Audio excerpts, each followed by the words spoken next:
A Wrinkle in Time by Madeleine L'Engle. Chapter 1, Mrs. Whatsit. It was a dark and stormy night. In her attic bedroom, Margaret Murray, wrapped in an old patchwork quilt, sat on the foot of her bed and watched the trees tossing in the frenzied lashing of the wind. Behind the trees, clouds scudded frantically across the sky.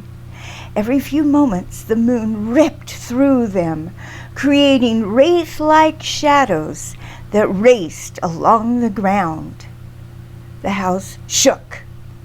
Wrapped in her quilt, Meg shook. She wasn't usually afraid of weather. It's not just the weather, she thought. It's the weather on top of everything else. On top of me. On top of Meg Murray doing everything wrong. School was all wrong. She'd been dropped down to the lowest section in her grade.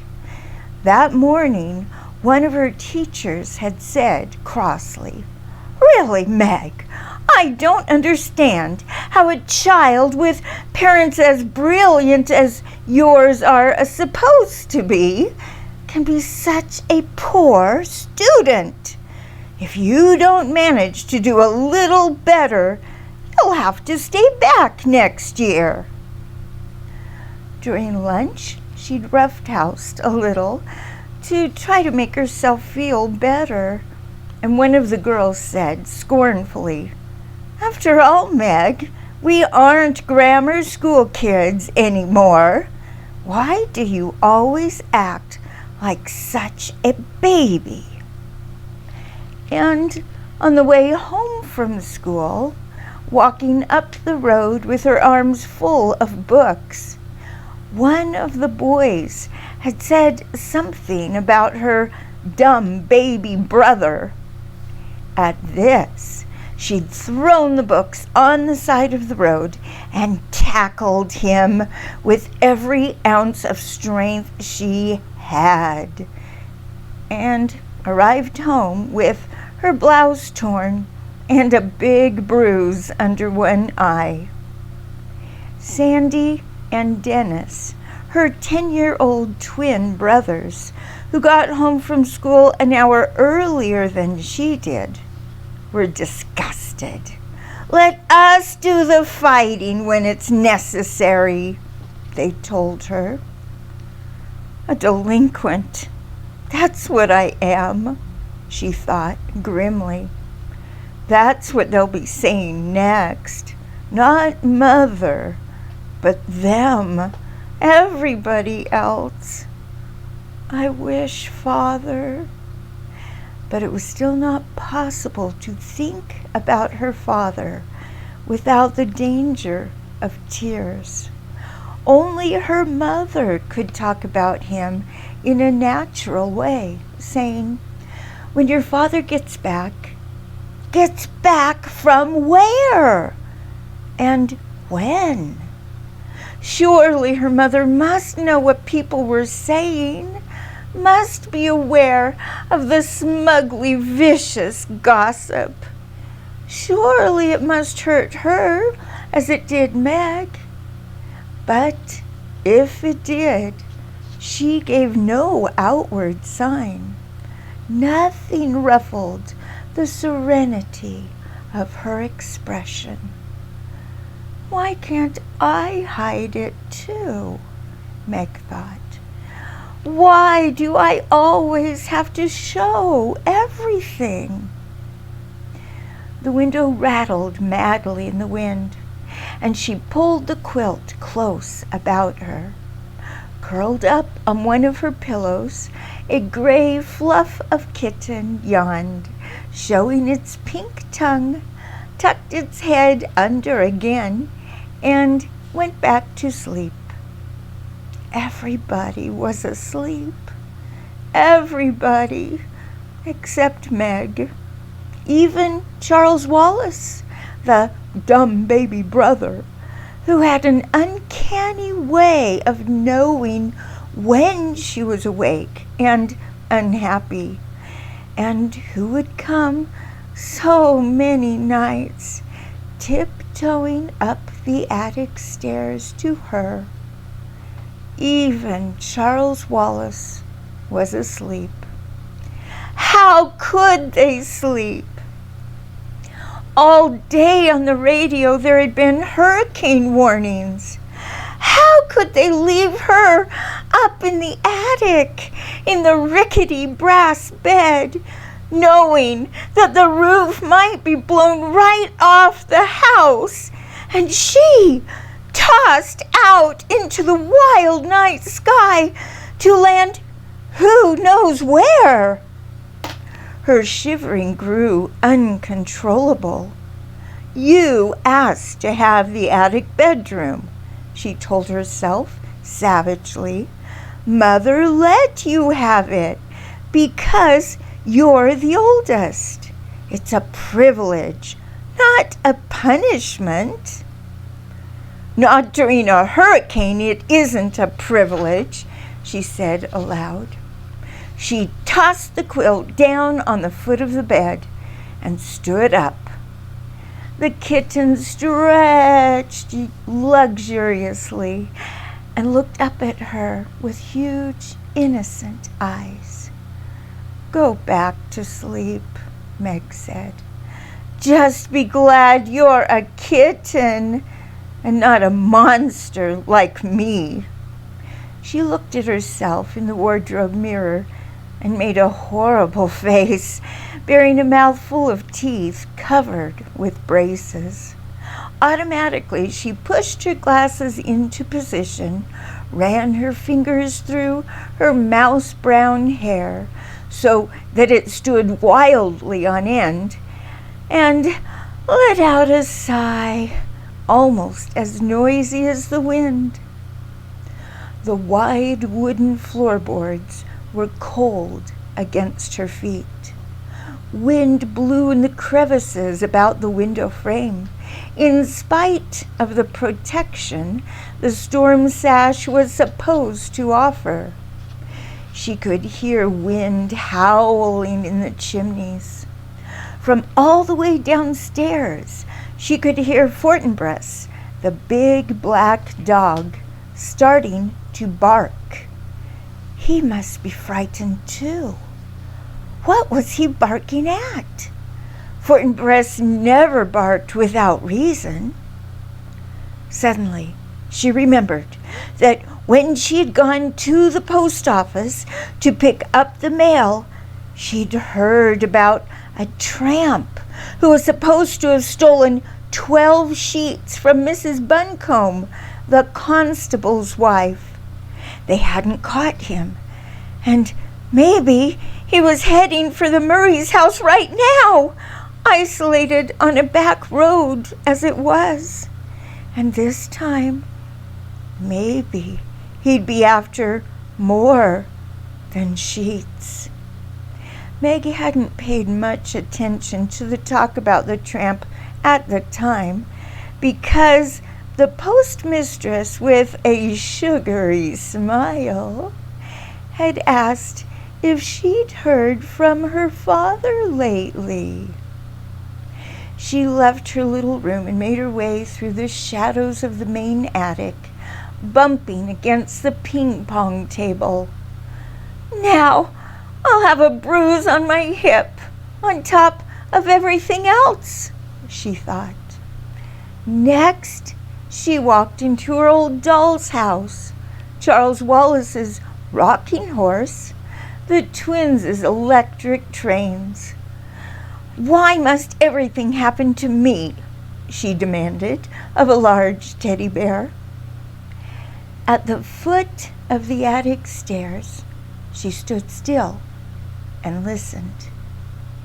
Not a sound from Charles Wallace's room on the right.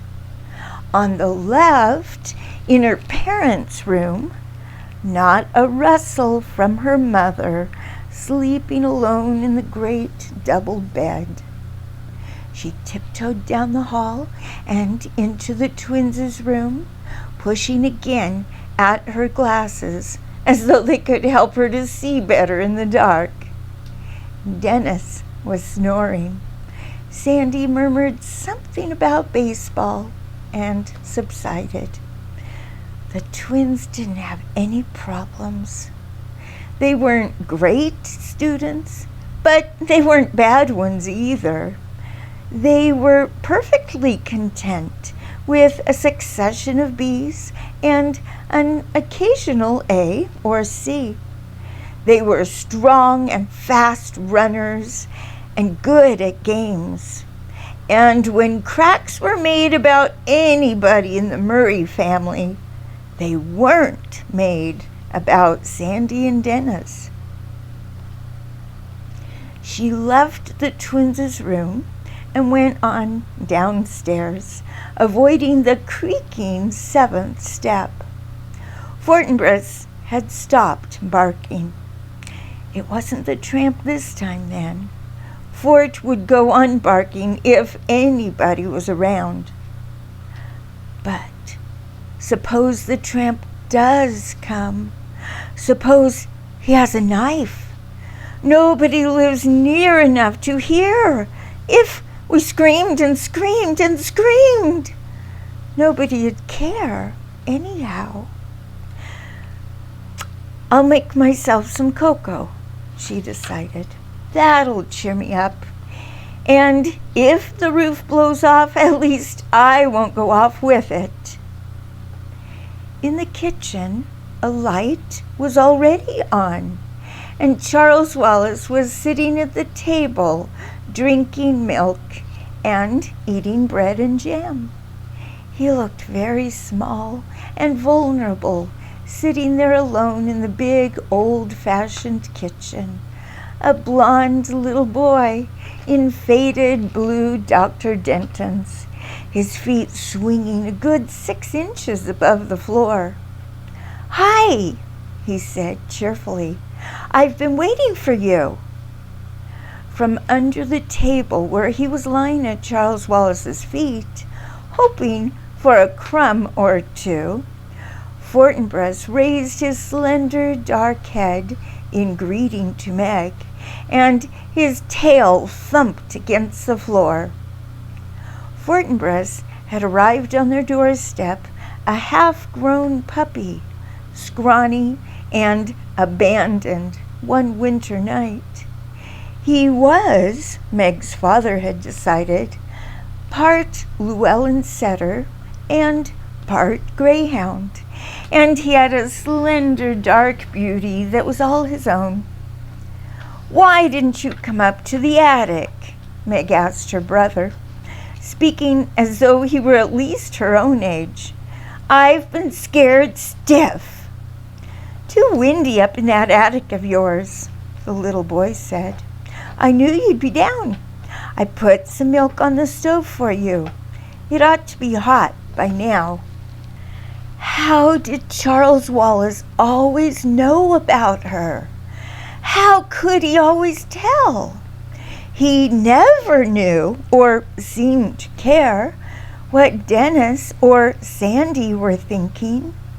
It was his mother's mind and Meg's that he probed with frightening accuracy. Was it because people were a little afraid of him that they whispered about the Murray's youngest child, who was rumored to be not quite bright? "I've heard that clever people often have subnormal children," Meg had once overheard. "The 2 boys seemed to be nice, regular children, but that unattractive girl and the baby boy certainly aren't all there." It was true that Charles Wallace seldom spoke when anybody was around, so that many people thought he'd never learn to talk. And it was true that he hadn't talked at all until he was almost 4. Meg would turn white with fury when people looked at him and clucked, shaking their heads sadly. "Don't worry about Charles Wallace, Meg," her father had once told her. Meg remembered it very clearly because it was shortly before he went away.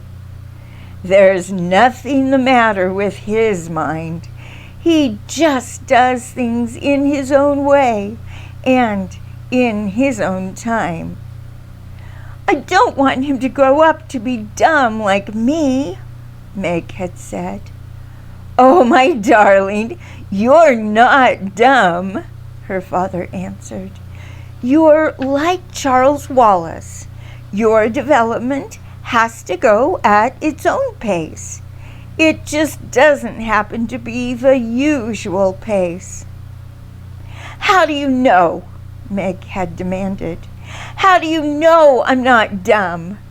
Isn't it just because you love me?" "I love you, but that's not what tells me. Mother and I have given you a number of tests, you know." Yes, that was true. Meg had realized that some of the games her parents played with her were tests of some kind, and that there had been more for her and Charles Wallace than for the twins. "IQ tests, you mean?" "Yes, some of them." "Is my IQ okay?" "More than okay." "What is it?" "That I'm not going to tell you, but it assures me that both you and Charles Wallace will be able to do pretty much whatever you like when you grow up to yourselves. You just wait till Charles Wallace starts to talk. You'll see." How right he had been about that, though he himself had left before Charles Wallace began to speak, suddenly, with none of the usual baby preliminaries, using entire sentences. How proud he would have been. "You'd better check the milk," Charles Wallace said to Meg now, his diction clearer and cleaner than that of most 5-year-olds. "You know you don't like it when it gets a skin on top." "You put in more than twice enough milk." Meg peered into the saucepan. Charles Wallace nodded serenely. "I thought Mother might like some." "I might like what?" a voice said. And there was their mother, standing in the doorway. "Coco," Charles Wallace said, "would you like a liverwurst and cream cheese sandwich? I'll be happy to make you one." "Oh, that'd be lovely," Mrs. Murray said, "but I can make it myself if you're busy." "No trouble at all." Charles Wallace slid down from his chair and trotted over to the refrigerator, his pajamaed feet padding softly as a kitten's. "How about you, Meg?" he asked. "Sandwich?" "Yes, please," she said, "but not liverwurst. Do we have any tomatoes?" Charles Wallace peered into the crisper. "One. All right if I use it on Meg, Mother?" "To what better use could it be put?" Mrs. Murray smiled. "But not so loud, please, Charles. That is, unless you want the twins downstairs, too." "Let's be exclusive," Charles Wallace said. "That's my new word for the day. Impressive, isn't it?" "Prodigious," Mrs. Murray said. "Meg, come, let me look at that bruise." Meg knelt at her mother's feet. The warmth and light of the kitchen had relaxed her so that her attic fears were gone. The cocoa steamed fragrantly in the saucepan. Geraniums bloomed on the windowsills. and there was a bouquet of tiny yellow chrysanthemums in the center of the table. The curtains, red with a blue and green geometrical pattern, were drawn and seemed to reflect their cheerfulness throughout the room. The furnace purred like a great sleepy animal. The lights glowed with steady radiance. Outside, alone in the dark, the wind still battered against the house, but the angry power that had frightened Meg while she was alone in the attic was subdued by the familiar comfort of the kitchen. Underneath Mrs. Murray's chair, Fortinbras let out a contented sigh. Mrs. Murray gently touched Meg's bruised cheek. Meg looked up at her mother, half in loving admiration, half in sullen resentment. It was not an advantage to have a mother who was a scientist and a beauty as well. Mrs. Murray's flaming red hair, creamy skin, and violet eyes with long dark lashes seemed even more spectacular in comparison with Meg's outrageous plainness. Meg's hair had been passable as long as she wore it tidily in braids. When she went into high school, it was cut, and now she and her mother struggled with putting it up, but one side would come out curly and the other straight, so that she looked even plainer than before. You don't know the meaning of moderation, do you, my darling? Mrs. Murray asked. A happy medium is something I wonder if you'll ever learn. That's a nasty bruise the Henderson boy gave you. By the way, shortly after you'd gone to bed, his mother called up to complain about how badly you'd hurt him. I told her that since he's a year older and at least 25 pounds heavier than you are, I thought I was the one who ought to be doing the complaining. But she seemed to think it was all your fault. I suppose that depends on how you look at it, Meg said.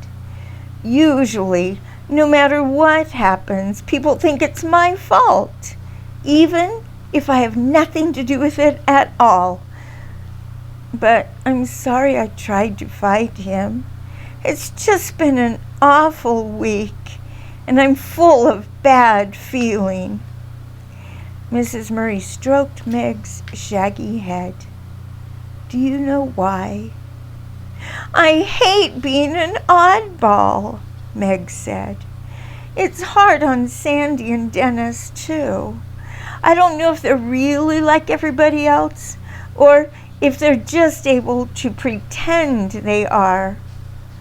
I try to pretend, but it isn't any help.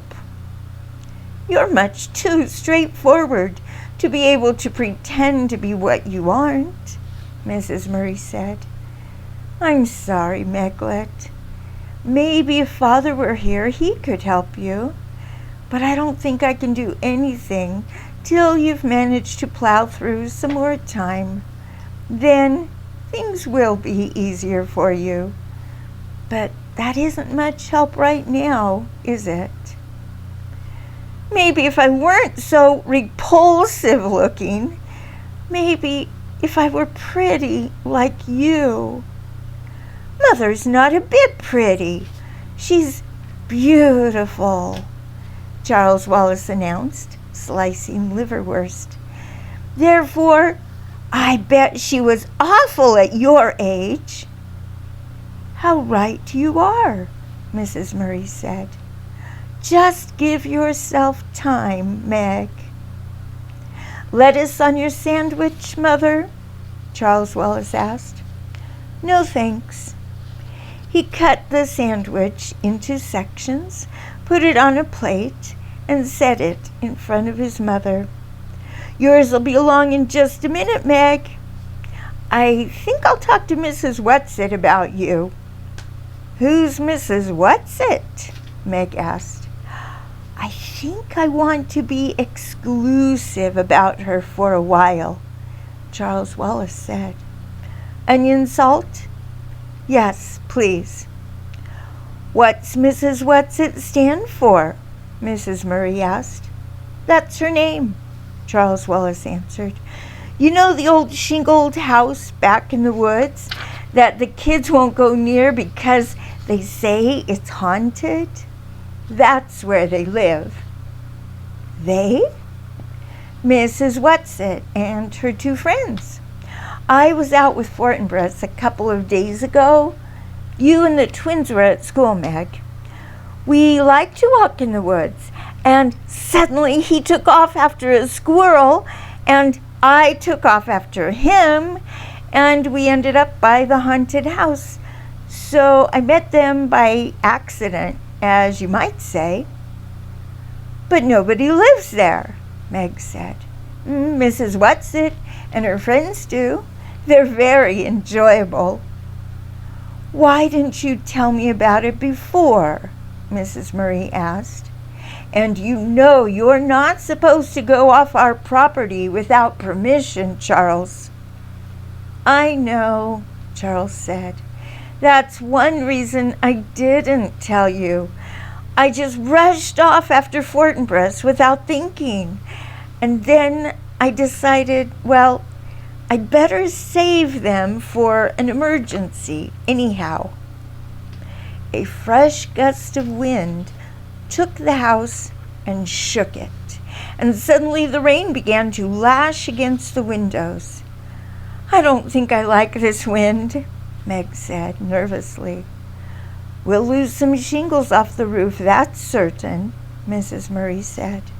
"But this house has stood for almost 200 years, and I think it will last a little longer, Meg. There's been many a high wind up on this hill." "But this is a hurricane," Meg wailed. "The radio kept saying it was a hurricane." "It's October," Mrs. Murray told her. "There have been storms in October before." As Charles Wallace gave Meg her sandwich, Fortinbras came out from under the table.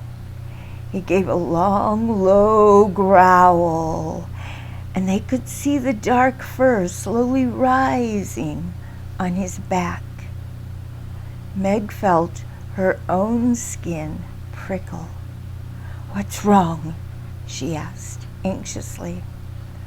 Fortinbras stared at the door that opened into Mrs. Murray's laboratory, which was in the old stone dairy right off the kitchen. Beyond the lab, a pantry led outdoors, though Mrs. Murray had done her best to train the family to come into the house through the garage door or the front door, and not through her lab. But it was the lab door and not the garage door toward which Fortinbras was growling. "You didn't leave any nasty smelling chemicals cooking over a Bunsen burner, did you, Mother?" Charles Wallace asked.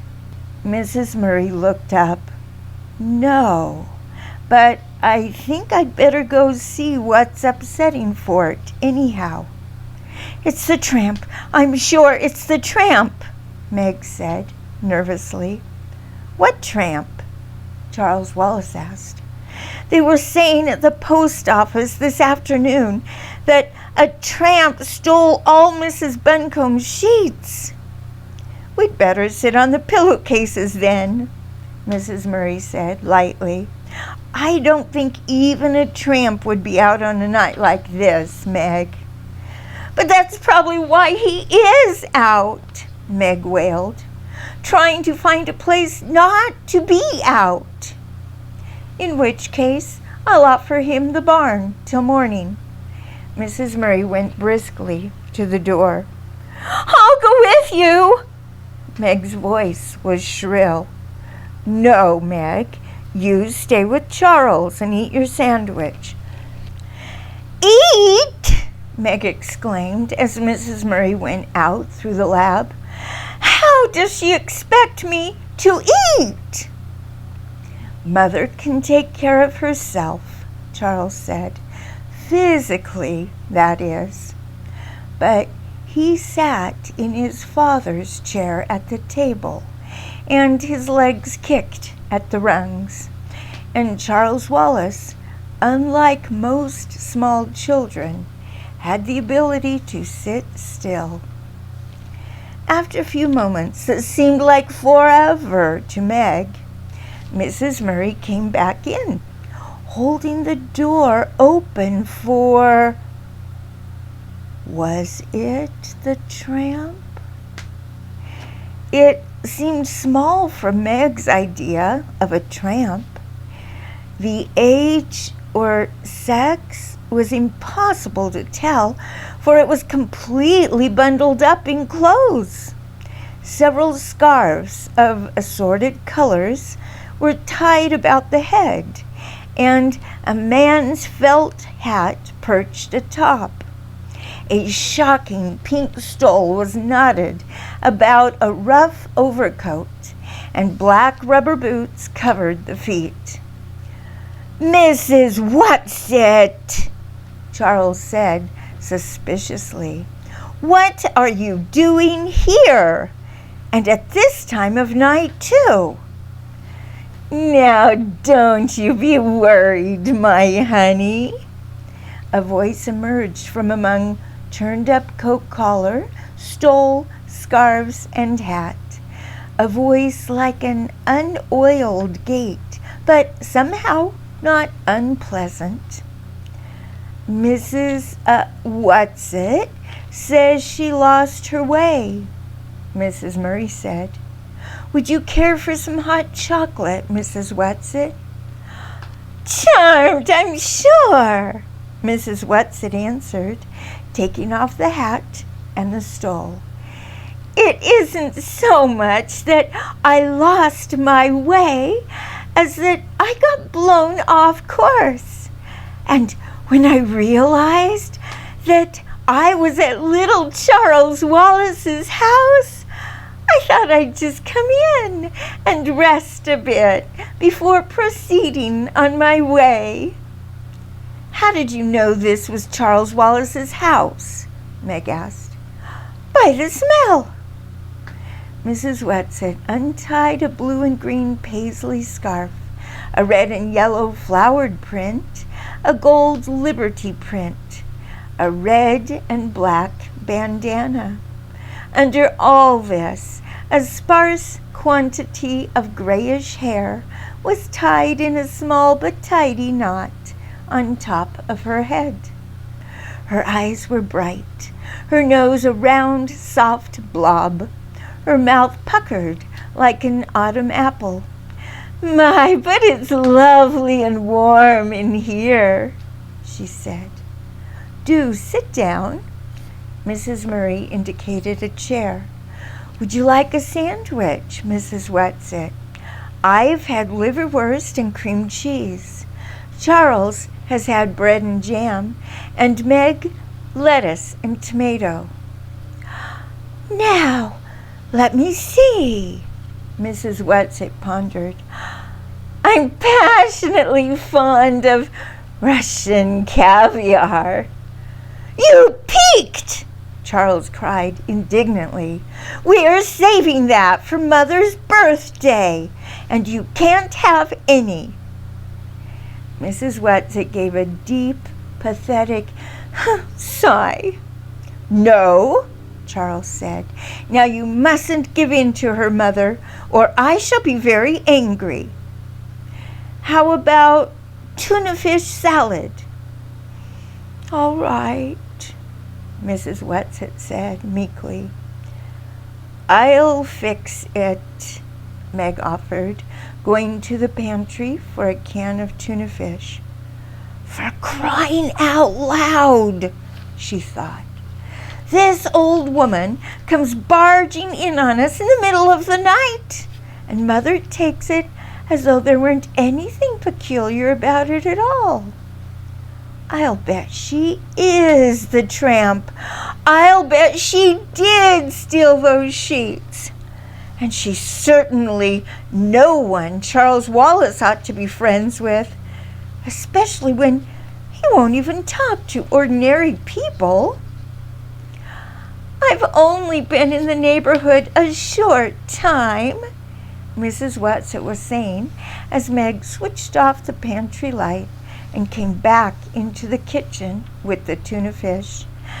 And I didn't think I was going to like the neighbors at all until dear little Charles came over with his dog.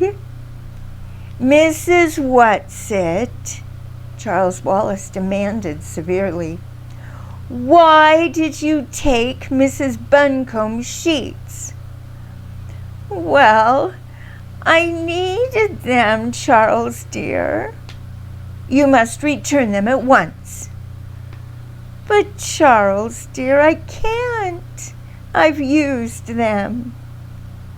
It was very wrong of you, Charles Wallace scolded. If you needed sheets that badly, you should have asked me. Mrs. Whatsit shook her head and clucked. You can't spare any sheets. Mrs. Buncombe can. Meg cut up some celery and mixed it in with the tuna. After a moment's hesitation, she opened the refrigerator door and brought out a jar of little sweet pickles. Though why I'm doing it for her, I don't know, she thought as she cut them up. I don't trust her one bit. Tell your sister I'm all right, Mrs. Whatsit said to Charles. Tell her my intentions are good. The road to hell is paved with good intentions, Charles intoned. My, but isn't he cunning? Mrs. Whatsit beamed at him fondly. It's lucky he has someone to understand him. But I'm afraid he doesn't, Mrs. Murray said. None of us is quite up to Charles. But at least you aren't trying to squash him down. Mrs. Whatsit nodded her head vigorously. You are letting him be himself. Here's your sandwich, Meg said, bringing it to Mrs. Whatsit. Do you mind if I take off my boots before I eat? Mrs. Whatsit asked, picking up the sandwich nevertheless. Listen. She moved her feet up and down in her boots, and they could hear water squelching. My toes are ever so damp. The trouble is that these boots are a mite too tight for me, and I never can take them off by myself. I'll help you, Charles offered. Not you. You're not strong enough. I'll help. Mrs. Murray squatted at Mrs. Whatsit's feet, yanking on one slick boot. When the boot came off, it came suddenly. Mrs. Murray sat down with a thump. Mrs. Whatsit went tumbling backward with the chair onto the floor, sandwich held high in one old claw.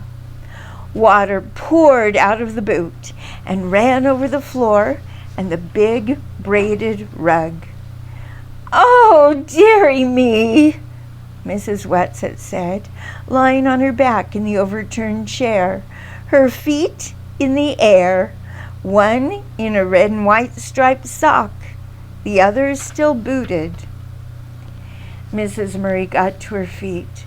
Are you all right, Mrs. Whatsit? If you have some liniment, I'll put it on my dignity, Mrs. Whatsit said, still supine. I think it's sprained. A little oil of cloves mixed well with garlic is rather good. And she took a large bite of sandwich. Do please get up, Charles said. I don't like to see you lying there that way. You're carrying things too far.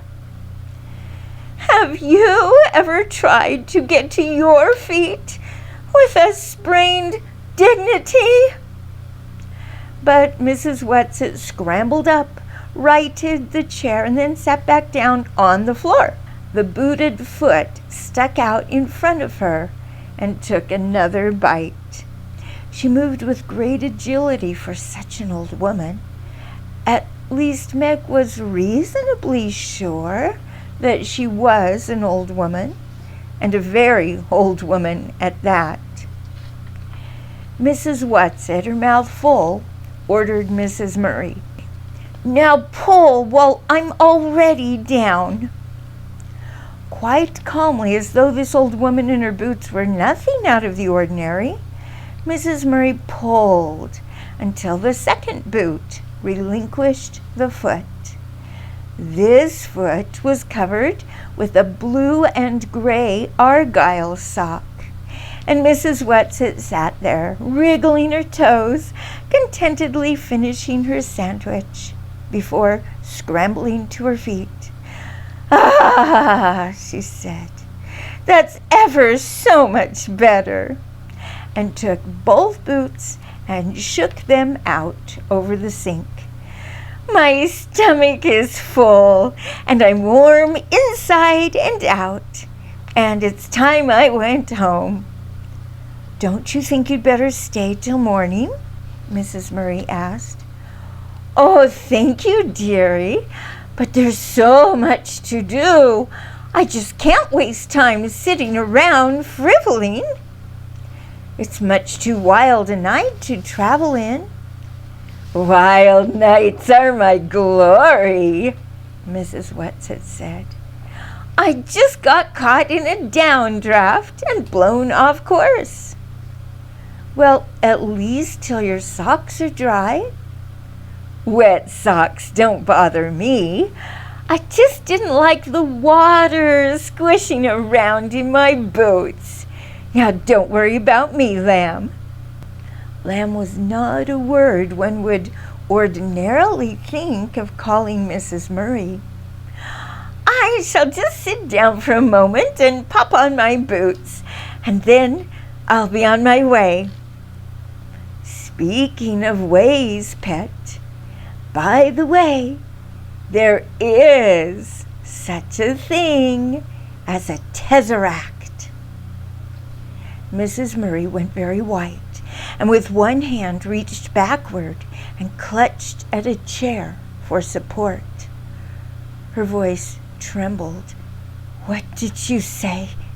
Mrs. Whatsit tugged at her second boot. I said, she grunted, shoving her foot down in, that there is, shove, such a thing, shove, as a tesseract. Her foot went down into the boot, and grabbing shawls, scarves, and hat, she hustled out the door. Mrs. Murray stayed very still, making no move to help the old woman. As the door opened, Fortinbras streaked in, panting, wet and shiny as a seal. He looked at Mrs. Murray and whined. The door slammed. Mother, what's the matter? Meg cried. What did she say? What is it? The tesseract, Mrs. Murray whispered. What did she mean? How could she have known?